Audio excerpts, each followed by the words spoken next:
My girlfriend said. I could be so much more if I wasn't tied down to you in this boring town. I secretly took a job transfer to Boston. I didn't tell her until the moving truck was outside. When she asked what was happening, I said, "You were right. I was being held back. My new life starts now. I, 29M, never thought I'd be the kind of person to walk away without looking back. But life has a way of teaching you lessons you never signed up for. We'd been together for 6 years. Met in college, stayed in our hometown after graduation because it felt safe and familiar. She worked at a boutique downtown, and I had a decent job at a mid-sized tech company with an office here. Nothing glamorous, but stable. We talked about marriage sometimes, in that vague way people do when they're comfortable but not quite ready to commit. I thought we were building something together, even if it was slow. The comment came on a Tuesday night in March. We were having dinner at my place, nothing fancy, just pasta and wine. She seemed distant, picking at her food and staring out the window more than usual. I asked if something was wrong, and that's when she said it. She told me she'd been thinking a lot lately about her life and where it was going. She said she felt stuck, like she was watching everyone else move forward while we stayed frozen in place. Then came the part that burned itself into my memory. She said she could be so much more if she wasn't tied down to me in this boring town. I sat there with my fork halfway to my mouth, trying to process what I'd just heard. She didn't even seem to realize how brutal it sounded. She kept talking, explaining that she wasn't blaming me exactly, but that our relationship felt like an anchor weighing her down. She mentioned friends who'd moved to bigger cities, started exciting careers, traveled the world. She wondered aloud what her life might look like if she'd made different choices. I asked if she wanted to break up. She said no, not necessarily, but she needed me to understand how she felt. She wanted me to acknowledge that maybe we were both settling for something mediocre. I nodded and changed the subject, but inside, something fundamental shifted. The woman I'd loved for 6 years had just told me I was the reason she couldn't become whoever she thought she was supposed to be. The next few weeks were strange. We continued our routine like nothing had happened. She never brought up the conversation again, and I didn't either. But I couldn't stop thinking about it. Every time I looked at her, I heard those words echoing in my head. I started noticing things I'd overlooked before. The way she'd scroll through social media and sigh at photos of people living in New York or LA. How she'd make passive-aggressive comments about our town being dead-end and suffocating. The dismissive tone she used when talking about my job, as if working in tech here was somehow beneath her vision for our lives. I'd never thought of myself as someone holding her back. If anything, I'd been supportive. When she wanted to take a pottery class, I encouraged it. When she talked about maybe going back to school for a different degree, I told her I'd support whatever she decided. But apparently, support wasn't enough. I was the problem simply by existing in her life. 3 weeks after that dinner, I got an email from my company's Boston office. They were looking for someone to transfer and lead a new project team. It was a significant promotion, better pay, and a chance to work on cutting-edge development. Boston, a real city with actual opportunities. The kind of place people moved to when they wanted more from life. I stared at that email for a long time. My first instinct was to talk to her about it, to see if this could be the fresh start we needed. But then I remembered what she'd said. She hadn't talked about us needing change. She'd talked about me being the anchor, me being the thing holding her back. And suddenly, I realized something that probably should have been obvious from the start. If I told her about Boston, she'd either convince me not to go, or she'd come with me and eventually resent me for making her feel obligated to follow. I applied for the transfer that night. Didn't mention it to her. Didn't mention it to anyone except my boss, who was surprisingly supportive. He said I was overdue for a promotion anyway, and that Boston would be lucky to have me. The interview process was done over video calls, and within 2 weeks, I had the offer in writing. Start date was May 1st, just over a month away. That's when the planning began. I started quietly sorting through my apartment, deciding what to keep and what to donate. I researched neighborhoods in Boston, found a place near the office, and signed a lease. I arranged for movers and handled all the logistics without ever letting on that anything was different. We still had dinner together twice a week. We still texted throughout the day. She had no idea I was methodically dismantling the life we'd built together. Part of me felt guilty about the deception, but a larger part felt something else entirely, clarity. For the first time in months, I had a sense of purpose. I wasn't just reacting to her disappointment anymore. I was taking control of my own future. If she thought I was holding her back, fine. I'd remove myself from the equation entirely and see how much better her life became. April passed in a blur of secret preparation. I told my landlord I wouldn't be renewing my lease. I forwarded my mail to my new Boston address. I sold furniture I didn't want to move and packed up everything else. My friends started noticing I was less available, but I made excuses about work projects. Nobody suspected what was really happening. The moving truck arrived on April 30th at 8 in the morning. I timed it perfectly. She had texted the night before saying she wanted to come over that evening to talk about planning a summer vacation together. I'd agreed, knowing she'd show up to find an empty apartment and a life she hadn't seen coming. I was loading the last boxes when her car pulled up. She got out looking confused, walking slowly toward where I stood by the truck. She asked what was happening, her voice uncertain, like she was hoping for some reasonable explanation that would make sense of the scene in front of her. I told her I was moving to Boston, starting a new job, new life, new everything. She stared at me like I'd spoken a foreign language. She asked when I'd decided this, why I hadn't told her, if this was some kind of joke. Her confusion was turning into panic, and I could see her trying to figure out how to respond. I kept my voice calm. I told her she was right about what she'd said back in March. I was being held back in this boring town, tied down to a relationship that wasn't going anywhere. I said my new life started now, and I didn't see any reason to drag things out with long goodbyes and painful conversations. Clean break seemed better for everyone. She went pale. She asked if I was breaking up with her, and I said yes. She asked if this was really about that one comment, as if 6 years together could be undone by a single conversation. I told her it wasn't just the comment. It was realizing she was right. We were both settling, and neither of us was happy. The difference was I decided to do something about it. She started crying then, saying she didn't mean it the way it sounded, that she'd been having a bad day and took it out on me. She said she loved me and wanted to work things out. She asked if she could come to Boston with me, start over together somewhere new. I looked at her standing there with tears running down her face, and I felt nothing. No anger, no sadness, just a cold sort of resolution. I told her this wasn't about anger or revenge. It was about accepting reality. She'd told me how she felt, and I believed her. She wanted to be free to become whoever she thought she should be, and now she was free. I was giving her exactly what she'd asked for. She tried arguing, saying I was twisting her words and being cruel. She said she never wanted us to break up, just wanted me to understand her frustration. But I was done listening. I told her I had a long drive ahead and needed to get going. I told her to take care of herself and hoped she found whatever it was she'd been looking for. I climbed into my car and pulled away, watching her shrink in my rearview mirror. She stood in the middle of the street like she couldn't quite believe what had just happened. Part of me wondered if I should feel worse about it, but mostly I felt relieved. Update 1. It's been 3 months since I moved to Boston, and I figured I'd update since a few people reached out asking how things turned out. The short answer is that I'm doing better than I've been in years. The longer answer is more complicated, but ultimately confirms I made the right choice. The job has been incredible. I'm leading a team of 12 developers working on infrastructure projects that actually matter. The pay increase let me get a decent apartment in Cambridge, walking distance from the office. I've made friends through work and picked up running along the Charles River most mornings. Boston has this energy that our hometown never had. People here are building things, creating things, moving with purpose. I fit in here in a way I never quite did back there. She tried contacting me constantly for the first month. Texts, calls, emails, even messages through mutual friends. She said she'd made a mistake, that she wanted to fix things, that she'd move to Boston if I'd give her another chance. I didn't respond to any of it. After a few weeks, she seemed to get the message and the contact stopped.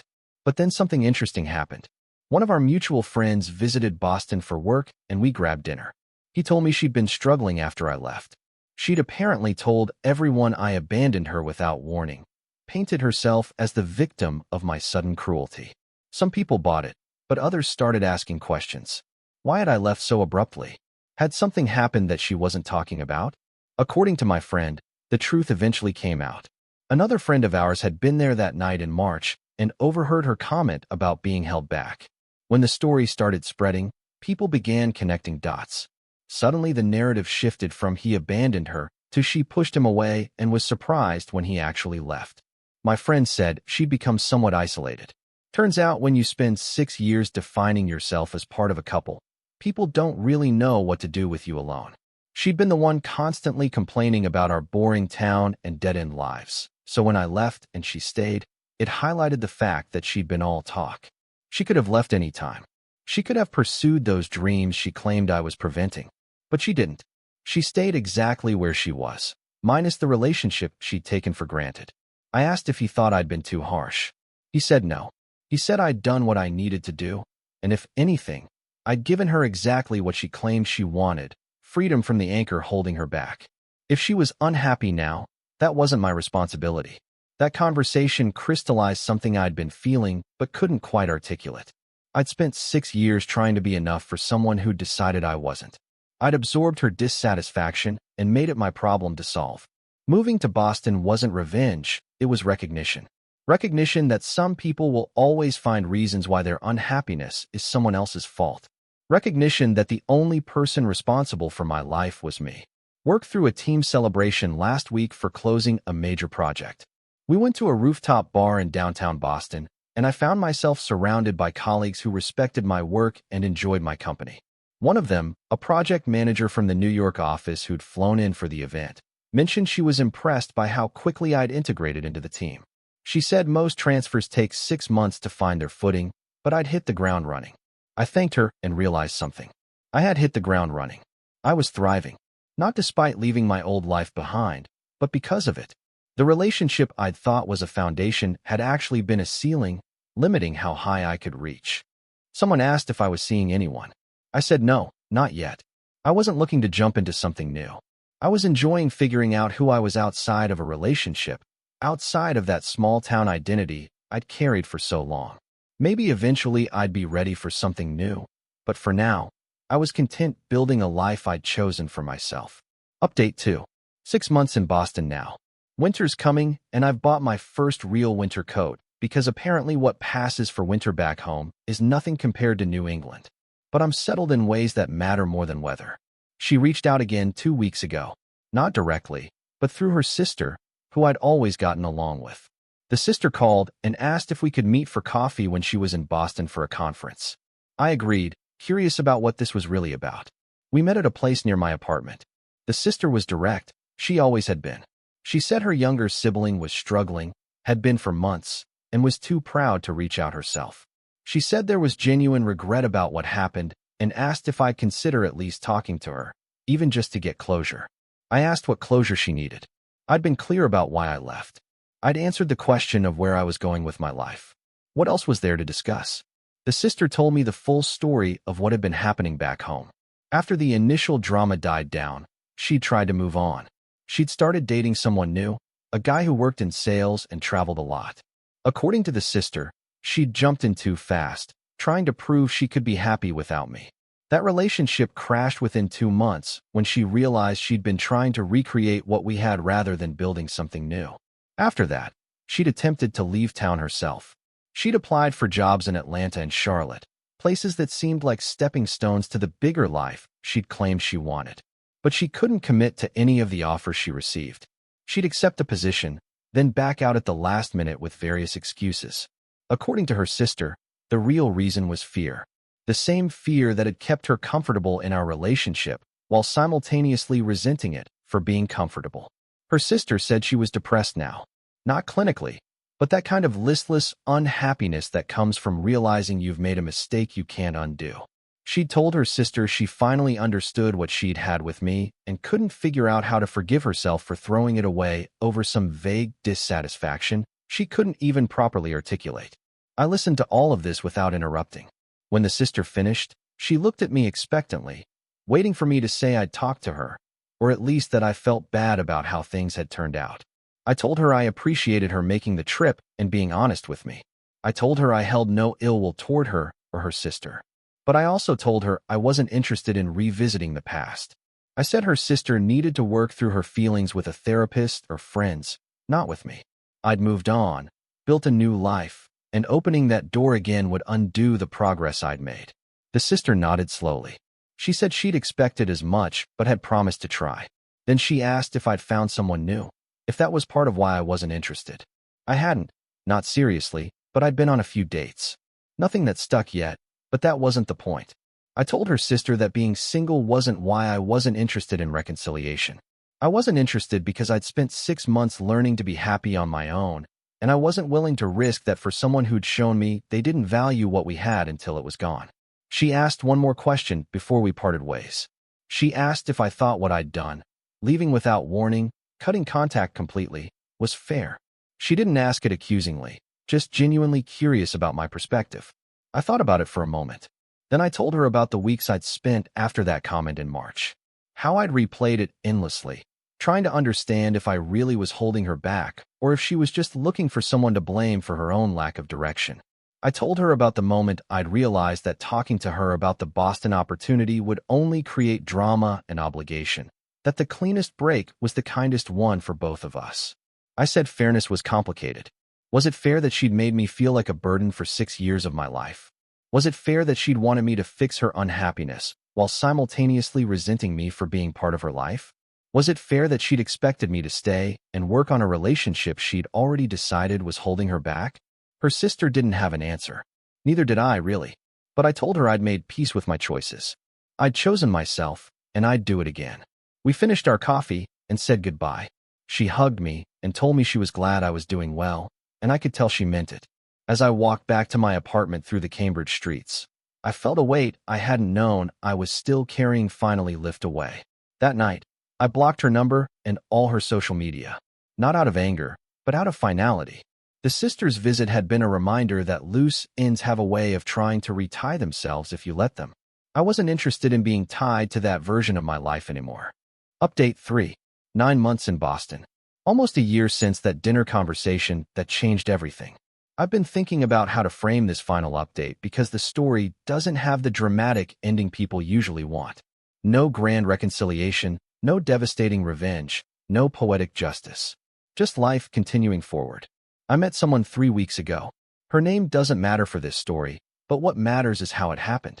We were both at a bookstore in Harvard Square, both reaching for the same book on urban planning. We laughed, I suggested coffee to discuss the book, and we ended up talking for 3 hours. She's a city planner working for the Boston Metro, moved here 5 years ago from Seattle. She loves her work, has her own apartment, her own friends, her own full life. She wasn't looking for someone to complete her or fix her or give her purpose. She was just open to meeting someone interesting. We've been on 4 dates. It's early, but it's easy in a way nothing ever was with my ex. There's no underlying current of resentment or unspoken expectations. We're just 2 people who enjoy each other's company and want to see where it goes. I haven't told her much about my past relationship yet. Eventually I will, but right now I'm enjoying building something new without the shadow of what came before.